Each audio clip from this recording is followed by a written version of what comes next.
The teacher gave a mocking laugh when a young black girl said Bud Spencer was her father. That laugh was all it took. In seconds, the room turned against her. But no one was ready for what happened when the classroom door opened. Stay with us. This moment changed everything. Like, subscribe, and hit the bell for more powerful stories. Alex had only been at Meadowbrook Elementary for a few weeks, ever since her family moved to a quiet suburb in Ohio. Back in Atlanta, people usually knew exactly who she was, or at least they knew enough not to underestimate her. But here, in this sleepy little town lined with maple trees and neat sidewalks, she was just the new black girl sitting near the back of the classroom, the one with bright beads woven into her braids, the one who spoke carefully at first, the one people looked at twice but never really saw. That morning she wore her favorite red t-shirt, the one with a bold printed image of Bud Spencer across the front, broad-shouldered, bearded, impossible to ignore. To Alex, it was not just a shirt. It was armor. Career Day had brought parents, poster boards, folded chairs, and a strange excitement into Mrs. Smith's classroom. One by one, the students stood and talked about what their parents did for a living. Some spoke proudly. Some mumbled. My mum is a nurse. My dad owns a hardware store. My mum works at a dentist's office. My dad sells insurance. Then Mrs. Smith looked toward the back and smiled too quickly. Alex, you're next. Alex stood up with her folder pressed against her chest. She was nervous, yes, but also glowing with the kind of pride only a child can carry without apology. She took 2 small steps forward and lifted her chin. My dad is an actor, she said, her voice bright and clear. And not just any actor. A few kids turned. Alex smiled wider. His name is Bud Spencer. The room changed all at once. At first, it was only silence. Then came the side glances. Then the whispers. Then the little smirks. It began in the 3rd row, where a girl named Madison tilted her head and narrowed her eyes. Madison had spent the entire morning showing off her expensive shoes and the glitter pen set her mother bought her. She also had not stopped staring at Alex's Bud Spencer shirt since class began. Madison had wanted all the attention that day. Alex had stepped into it without even trying, and Madison hated that instantly. Madison leaned toward the 2 girls beside her and whispered something. The 3 of them turned and looked back at Alex, with matching expressions that blended mockery with curiosity. Then, a boy named Trevor, who loved being loud whenever cruelty could earn him laughs, snorted and said just loudly enough for others to hear, "Yeah, sure, and my dad's the president." A few kids laughed. Another boy added, "Bud Spencer? Like the movie guy?" "No way." Madison crossed her arms and said with fake innocence, "Wait, you mean that giant movie star from Italy? The one in all those old action comedies? That's your dad?" Her tone dripped with sweetness, so forced it almost glittered. "Wow, that's so interesting." Then she smiled in that mean little way children do when they know exactly what they are about to do. "Because I kind of thought movie stars had kids that looked like them." A ripple of laughter ran across the room. Alex blinked, still trying to stay composed. "He is my dad," she said. "I brought pictures." But Madison was only getting started. "Maybe she means adopted," she said, shrugging theatrically. "Like one of those publicity things celebrities do. You know, to look nice in magazines." A boy beside her laughed. "Yeah, like a movie promotion." Then Trevor said the crueler part, low and ugly but still loud enough to wound. "A black girl claiming she's the daughter of a Hollywood star? Come on. Either she's making it up, or she got adopted for charity." The room reacted the way crowds often do when someone says the terrible thing everyone else was circling around. Some kids gasped. Some laughed harder because they were relieved somebody else had said it first. Alex's fingers tightened around the edge of her folder. Mrs. Smith did not stop it. That was what made it worse. She stood at the front of the room with a smile that looked thin and patient. but underneath it was something colder. Mrs. Smith was not, at least not in her own mind, a cruel woman. She thought of herself as practical. She thought of herself as reasonable. She had seen Bud Spencer films years ago with her father Sunday afternoons, popcorn, the kind of loud comic fights that made grown men laugh. In her mind, Bud Spencer belonged to an old world of television reruns and familiar faces. And in that old mental picture, she had quietly filed away assumptions that had never been challenged. White movie star, white family, traditional image.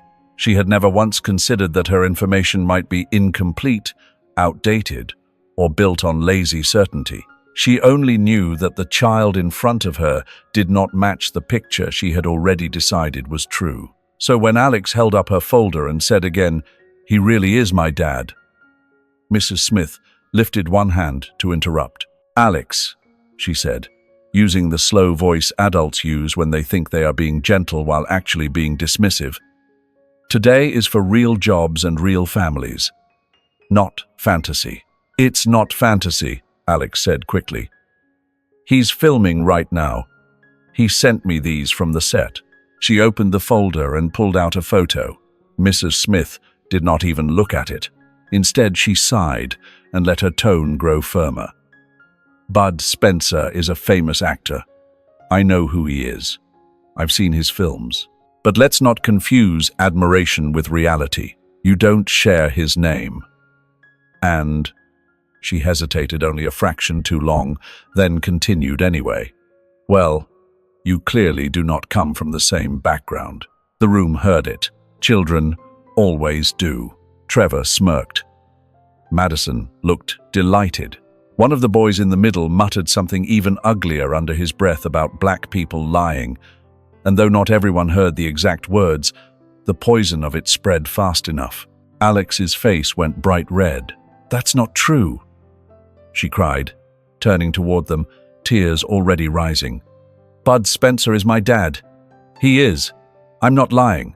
Someone from the back said, "Then where is he?" Another voice answered, "Yeah.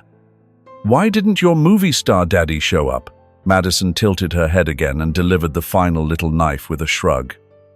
"Maybe he only sends pictures because he doesn't actually claim her."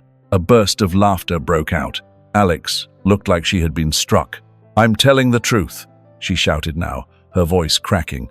"Why won't anybody believe me?" "Mrs. Smith snapped. More because the situation was slipping out of her control than because she truly cared about Alex's dignity. "Enough, Alex. Sit down this instant. This behavior is inappropriate." The room went quiet again, but it was not a kind quiet. It was the silence that comes after humiliation has done its work. Alex stood there with clenched fists, tears running down her cheeks, feeling smaller than she ever had in her life. When she finally turned and walked back to her desk, she could feel every stare on her skin. The walls of the classroom seemed to lean away from her. Even the air felt colder. What no one in that room knew, not Mrs. Smith, not Madison, not Trevor, not even Alex herself, was that the principal had arranged for a special guest to appear for career day. The school had expected him later in the morning. By a strange turn of timing, he had arrived early. Alex sat at her desk, shoulders curled inward, holding her folder like a life vest. Her whole chest hurt with the effort of not sobbing out loud.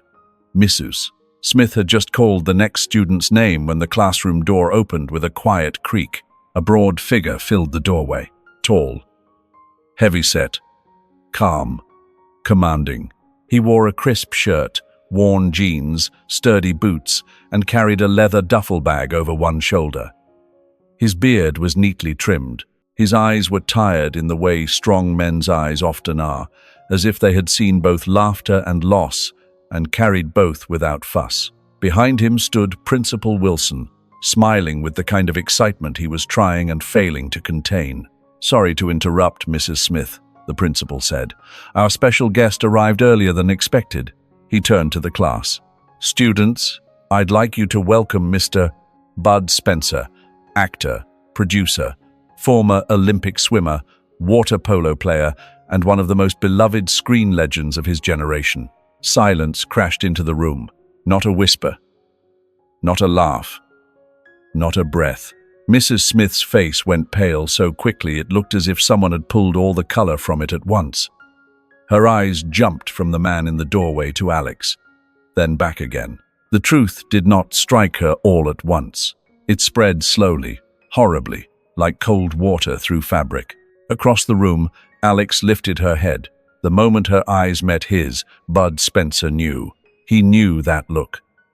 Relief mixed with hurt, pride mixed with pain. The face of a child who had been forced to stand alone too long in a room full of people who should have done better. He did not question her. He did not rush. He simply gave her a small nod, then looked at the classroom with a warm expression that still carried unmistakable weight. "Good morning," he said in a deep, steady voice. "I got in late last night, but there was no chance I was going to miss career day with my daughter." The gasp that moved through the room felt physical. Trevor actually sat up straight. Madison's mouth fell open. One parent in the back covered her lips with her hand. A boy near the windows whispered, "No way." Mrs. Smith, meanwhile, looked as if she wanted the floor to split open beneath her. Bud set his duffel bag on the teacher's desk with a soft thud. Then he turned his head and looked directly at Alex again. Her cheeks were still wet with tears, but the shame was beginning to drain out of her expression, replaced by something stronger, something steadier. Bud took a few steps into the room. "Well now," he said, glancing around with a half smile. "This feels a little tense. In my films, when a room goes this quiet, usually somebody's about to get thrown through a table." A few nervous laughs escaped before anyone could stop them. Bud lifted one large fist slowly, exaggerated and playful, the way he might in one of his old comedy brawls, and made a mock-serious face toward the class. "Don't worry," he said. "Today, I left the flying punches at home." More laughter came now, uneasy but real. Then his expression shifted, not harsh, but grounded. "In the movies," he said, looking toward the boy who had shouted the question about Alex, "I solve problems with fists. In real life, I prefer using the truth to knock some sense into ignorance." The room went still again. The boy swallowed. Bud did not raise his voice. "No," he said. "I am not Alex's biological father. Her father was a firefighter, a brave one of my closest friends." He paused. And even the children could feel the weight that entered the room with those words. "The last time I saw him," Bud continued, "we were standing outside a station house after midnight. The air smelled like smoke and rain. We were tired, laughing about something stupid, and he had Alex's picture tucked in his pocket. He showed it to me like fathers do, like the whole world should stop and admire what matters most. Then he got serious. He said, 'If anything ever happens to me, promise me she won't grow up alone.' I told him not to talk like that. He laughed at me and said, 'Promise anyway.'" Bud's eyes flicked briefly toward Alex. "So I promised." The classroom was silent enough to hear the hum of the lights above them. "A few weeks later," Bud said, "he ran back into a burning building to save 2 children trapped upstairs. He got them out. He did not come back out himself." A mother in the back lowered her eyes. Bud breathed in once before continuing. "When I brought Alex home the first night, she cried until dawn. Not because she was loud, because she was trying so hard not to be. She curled up on the edge of the bed like she was afraid of taking up too much space. For days, she barely spoke. Then, little by little, she started trusting the house. Trusting me. One morning, she came into the kitchen with sleepy eyes and hair in every direction, looked up at me, and called me Papa for the first time. His smile then was small, but it carried enough tenderness to break the heart of anyone still listening like a human being. "That was the moment," he said softly. "Not papers, not appearances, not blood. That was the moment she became my daughter, in every way that matters." Alex pressed her lips together hard, trying not to cry again for a completely different reason. Bud turned back toward the students. "I've been laughed at too, you know," he said, opening the duffel. "For my size, for my shape, for not looking like what people expected a hero to look like." He pulled out an old medal and held it up. "Before the films, I was a swimmer. I was the first Italian to swim 100 meters freestyle in under a minute. I played water polo too. Back then, people looked at a big man like me and thought only of clumsiness. I learned to use this big body for something better. I used it to protect people." He set the medal down, then pulled out a few old photos, grainy swimming shots, team pictures, film stills, a faded image from his athletic days. "This," he said, holding up one photo, "was from my water polo years. I was younger, louder, and probably a little more foolish. But I learned something useful. People will always laugh first when they do not understand what they're seeing. That does not mean you shrink to fit their ignorance." Then he looked back at Trevor. "Do you understand me, son?" Trevor nodded so fast it almost looked painful. Bud held the silence for a beat, then softened it with a tiny shrug. "Good, because I'd hate to ruin career day by demonstrating my old movie fist on a desk." The class laughed this time for real. Some out of relief, some out of shock, some because they could not help it. Even Trevor gave a terrified little half laugh. Bud turned his attention to the rest of the room. "A real hero," he said, "is not somebody who wins every fight. A real hero shows up, keeps promises, protects people when it costs something, tells the truth even when the room laughs." Then he gestured toward Alex. "She did that today." No one spoke. Not Madison. Not Trevor. Not Mrs. Smith. The silence now belonged to Alex. Bud invited questions and hands shot up at once. But before he called on anyone, Principal Wilson cleared his throat. His face had gone firm in a way that suggested he understood this morning had become much bigger than a celebrity visit. Mrs. Smith, trying desperately to recover the situation, stepped forward with a strained smile. "Mr. Spencer," she said too quickly, "I truly think this was just a misunderstanding. We were only surprised because, well, Alex didn't explain the situation clearly, and I was working from what I knew. I had seen your films years ago and simply assumed—" She stopped herself, but not before the damage of that sentence hung in plain view. Bud watched her carefully. "You assumed what?" he asked, not cruelly, but directly. Mrs. Smith's face tightened. "Only that. Well, that I had an older impression of your family, and I may have reacted too quickly." She was panicking now, and everyone could see it. The more she tried to sound reasonable, the more obvious it became that her disbelief had not come from caution alone. It had come from a picture in her mind of who could belong to whom, of what kind of child looked right beside what kind of father. Bud did not humiliate her. He did something worse for people like her. He made her face herself. "Skepticism is one thing," he said, "but deciding a child must be lying because she doesn't match your old picture of the world, that's something else." Mrs. Smith said nothing. A boy near the front raised his hand hesitantly. Mrs. Smith said there was no way Alex could really be your daughter. Another child added, "And people laughed because they thought she was making it up." Madison looked at the floor. Bud turned to Alex. "Would you help me with the rest of this presentation?" Alex stood, still shaky, but taller now somehow. The walk from her desk to Bud's side felt like crossing a bridge she had built herself.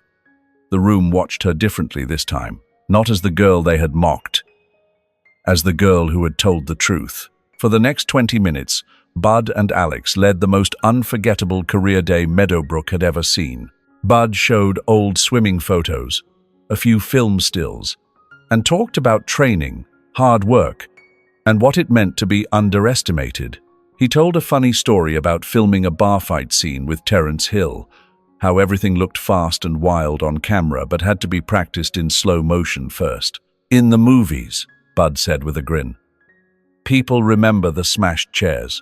What they don't see is two grown men repeating the same silly move 20 times so nobody loses a tooth. The class laughed. Then he had Alex help him demonstrate how a punch could look dramatic without actually hurting anyone. He exaggerated the timing so much that even some parents laughed out loud. When it was over, the room applauded, not politely, genuinely, and it did not end there.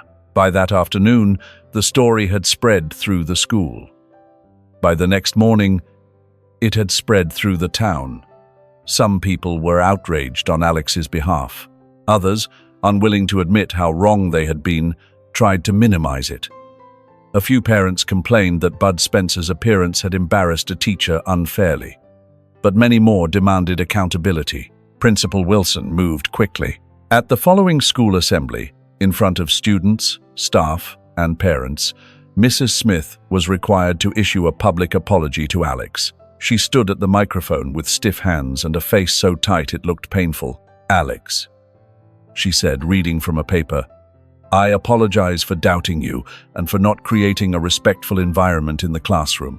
That was the official version. It was correct, but cold. The students heard the difference. An apology without heart does not rebuild trust. It only marks the place where trust was broken. For days afterward, many of the children looked at Mrs. Smith differently. They listened less freely. They watched her more carefully. She had not only humiliated Alex, she had shown them that adults could fail in ways children never forget. And yet, that was not the end of her arc. Because shame, when it is not turned immediately into self-defense, can become the beginning of change. At first, Mrs. Smith tried to explain herself to everyone. She told fellow teachers she had been caught off guard. She told parents it had been a misunderstanding. She told herself she had only been applying logic. But those explanations sounded weaker every time she heard them aloud. Principal Wilson did not let her hide behind them. He required her to attend diversity training, assigned her reading on implicit bias, and had several direct conversations with her that were uncomfortable enough to leave a mark. Weeks later, Mrs. Smith asked Alex if they could speak privately. Alex hesitated, then agreed. Mrs. Smith knelt slightly so she would not tower over her. For once there were no papers in her hand, no polished speech, no audience to manage. "I was wrong," she said quietly, "not just about the facts, about the way I saw you. I thought I was being sensible, but really, I was looking at you through assumptions I never questioned. That hurt you, and I am sorry." Alex did not instantly forgive her. She was a child, not a saint, but she nodded, and that mattered. Outside the school, the town responded in its own divided way. Some parents rallied around Alex immediately. They invited Bud Spencer to speak at a parent council event about courage, belonging, and protecting children from shame. Others were less generous. Rumors began circulating in little clusters at grocery stores and church parking lots. "He only adopted her for publicity. Celebrities do that sort of thing. Maybe it's a charitable image thing." Bud heard the rumors and did what strong men often do when gossip becomes too stupid to fight directly. He refused to let it set the terms. Instead of answering every whisper, he organized something bigger, a free community movie night. One Saturday evening, the school gym became a small-town cinema. Families brought blankets. Popcorn machines hummed. Bud screened one of his old action comedies, introduced it himself, and turned the event into a fundraiser for the local fire department in honor of Alex's biological father. He gave every bit of the money raised to equipment support and firefighter family assistance. That changed the conversation in Meadowbrook more effectively than argument ever could. You can lie about motives from a distance. It gets harder when the man you are gossiping about is standing under gym lights, raising money for the dead friend whose daughter he kept his promise to. That same season brought another unexpected change. Tina, the girl in the pink hoodie who had raised her hand after career day about learning self-defense, started showing up regularly after school. At first, she lingered around Alex awkwardly, speaking in half sentences and watching her more than talking to her. The truth was, Tina had carried her own quiet prejudices. Nothing loud, nothing ugly like Trevor's, but the kind children absorb from careless adults and fearful homes. She had been wary of Alex at first because Alex felt unfamiliar to her style, her confidence, her skin, the intensity in her eyes. Tina had mistaken difference for danger. Training changed that. So did honesty. One afternoon, after practice, the two girls sat on the barn steps drinking water while the evening sun pushed gold across the grass. Tina stared at her sneakers for a long time before finally saying, I used to think you were scary." Alex turned. "Scary?" Tina shrugged. "Not because of anything you did. Just, I don't know. Because you were different. And because I was stupid." Alex was quiet for a beat. Then she said, "I thought you were mean." Tina let out a tiny laugh. "I was." That was the first real moment between them. Not perfection, truth. Little by little, they started sharing more. Tina told Alex that her parents were getting divorced and that she hated going between two houses, hated pretending she was fine, hated how weak it made her feel. Alex listened. Then she told Tina about missing her biological father in ways that came out of nowhere, certain smells, certain songs, certain silences. By the end of March, the two girls had become something no one in Meadowbrook would have predicted. An unbeatable pair. Alex had endurance. Tina had speed. Alex could absorb pressure. Tina moved like a spark. Bud noticed it before they did. "One of you is a wall," he told them during practice. "The other is a knife. Stop trying to be the same thing. Learn how to become impossible together." Thus began the training. Not one montage. Many days. Many tempers. Many failures. On the first brutal afternoon, Bud ran them through stance drills until both girls looked ready to collapse. Alex's shoulders trembled. Tina complained openly. After an hour of repeated footwork and balance work, Tina dropped to the mat and groaned, "I can't feel my legs." Bud folded his arms. "Excellent. Means they were working." Alex tried to stand again and nearly tipped over. "This is torture." Bud shrugged.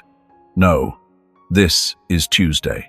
When Tina snapped at Alex for moving too slow, and Alex snapped back that Tina talked too much, Bud clapped his hands once, loud enough to startle birds out of the rafters. "You two done?" They glared at each other. Bud stepped between them and pointed to the floor. "Pain today becomes strength tomorrow, but only if you stop wasting energy fighting each other." The next week, he introduced what he called the fun day, which still felt suspiciously like suffering. He told them stories from his old film days with Terence Hill, especially the famous bar fight scenes, chairs breaking, men flying, ridiculous timing, comic rhythm. "In a good Bud Spencer fight," he told them, "timing is everything. Too early, it looks fake. Too late, it looks clumsy. Same in life. Same in fighting. Same in friendship." Then he made the girls reenact a bar fight routine in exaggerated slow motion, complete with fake reactions and dramatic spins. Tina laughed so hard she messed up her footing twice. Alex finally cracked too, and for 10 straight minutes the barn echoed with laughter instead of groans. On the hardest training day of all, Alex twisted her ankle badly while pivoting. She sat on the mat afterward with tears in her eyes, furious not just from pain, but from grief that had nothing to do with her ankle. "I can't do this today," she said. "I just can't." Bud sat down beside her on the mat, not towering, not preaching. "When I was young," he said, "people laughed at my body. Too big, too heavy, too awkward. They thought I looked wrong for speed, wrong for elegance, wrong for the lane. There were days I wanted to leave the pool and never come back. Not because I was weak, because I was tired of being looked at like a joke before I had even started." Alex looked down. Bud continued gently. "Missing someone can do that too. It can make every effort feel heavier. But grief is not always a stop sign. Sometimes it is just extra weight you learn to carry while moving forward.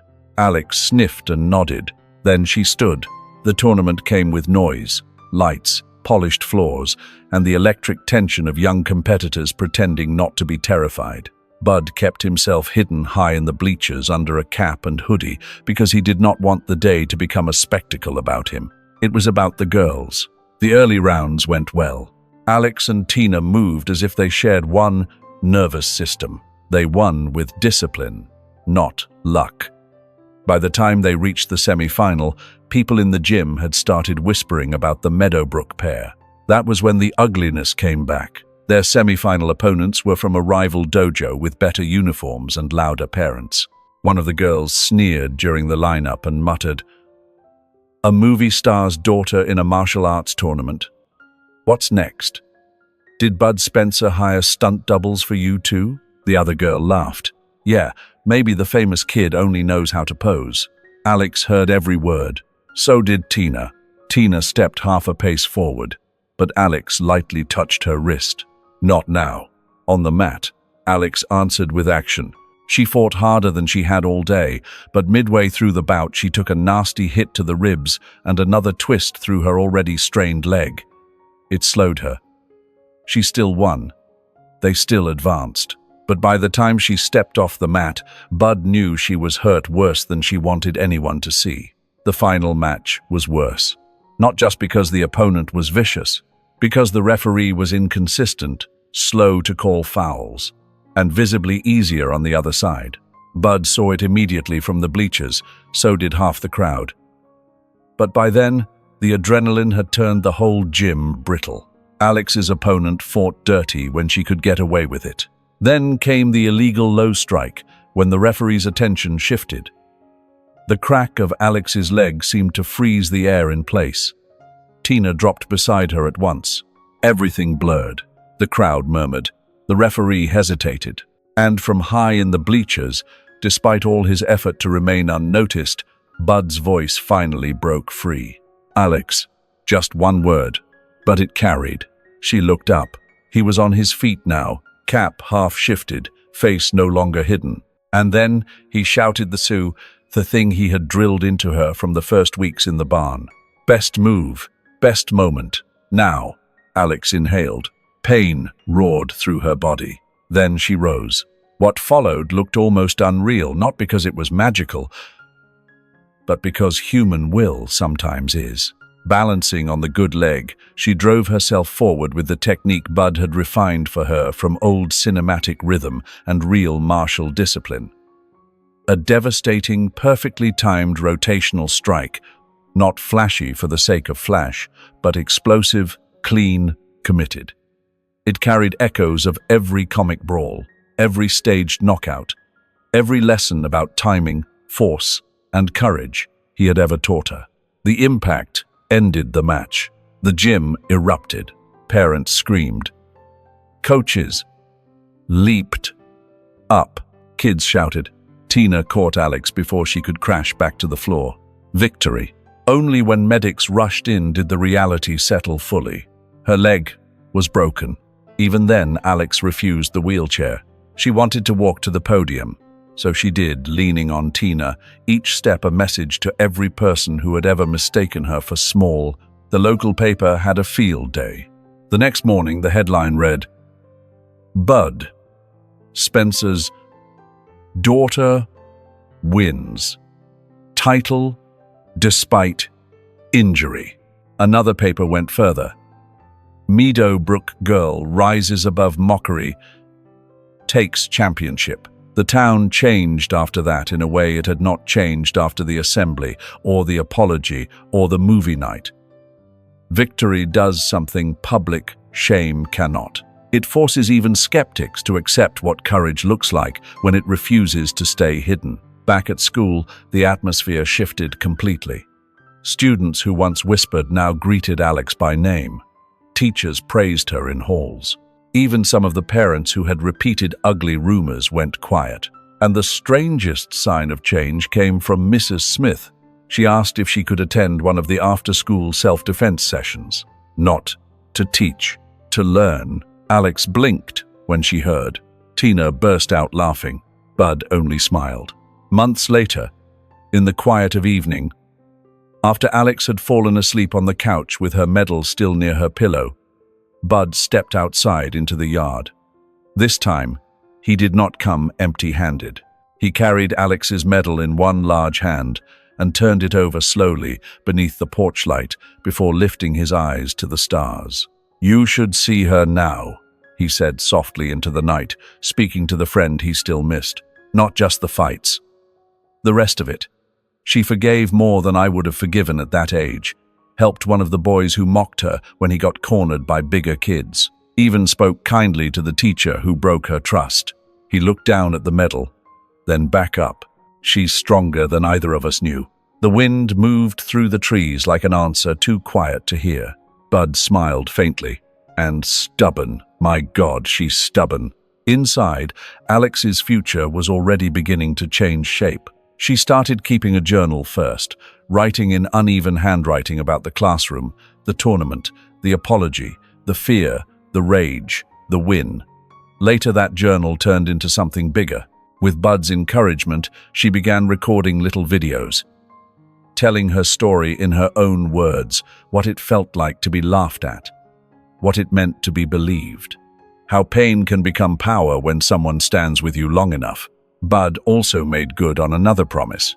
He introduced Alex to Carlo Pedasoli Jr., his real-life grandson, a younger fighter with a world Alex found instantly fascinating. The idea was not to replace Bud, but to give her another guide, someone closer to her generation, someone who understood combat and pressure in a new language.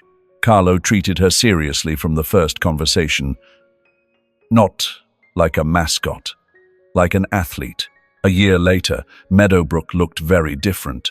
The self-defense club Alex and Tina started had grown from a handful of kids in the school gym into a community program. Girls joined. Boys joined. Quiet kids joined. Kids who had been bullied joined. Kids who had done the bullying joined and learned what discipline feels like when it is not performative. Alex and Tina had become local legends in the small way that matters most in towns like that, not because they were famous, but because younger children pointed at them and saw possibility. They called themselves, half joking and half proud, the Unbreakables. One spring afternoon, during a new round of beginner sessions, Mrs. Smith showed up in workout clothes, looking awkward and determined. The children whispered. Alex caught Tina's eye. Then Alex walked over and handed Mrs. Smith a pair of training pads. Mrs. Smith looked startled. "You still want to learn?" Alex asked. Mrs. Smith swallowed and nodded. "Then start here," Alex said. "Not as revenge, as invitation." From across the gym, Bud watched it happen with his arms folded and a soft smile in his beard. That was when it hit him, more clearly than any applause or headline ever could. His real legacy had never been the films, not the fights, not the laughter, not the fame. It was this. A girl who had once stood alone in a classroom now stood at the center of something stronger than pain. A friendship built from honesty. A town forced to grow up. Children who would never again mistake cruelty for confidence. Bud Spencer smiled from the far side of the room, watching Alex correct a student's stance while Tina demonstrated footwork with impossible speed. They were stronger now. Kinder, too. And that, he knew, was harder to build than any screen legend. If you made it this far, thank you. Because this story was never only about a little girl and a famous man. It was about what happens when truth refuses to bend. It was about belonging, about grief, about courage, and about the kind of love that keeps its promises even after death has done its worst. Alex's journey reminds us how quickly people judge by race, appearance, and old assumptions. But it also reminds us that one person showing up, really showing up, can rewrite the meaning of an entire life. Bud Spencer was not just a movie star here. He was a father, a protector, a man who understood that strength is not measured by how hard you strike, but by how fiercely you defend someone who needs you. And in the end, the greatest fight he ever won was not on a screen. It was the one that turned humiliation into dignity, fear into courage, and one wounded child into a force the world could no longer ignore.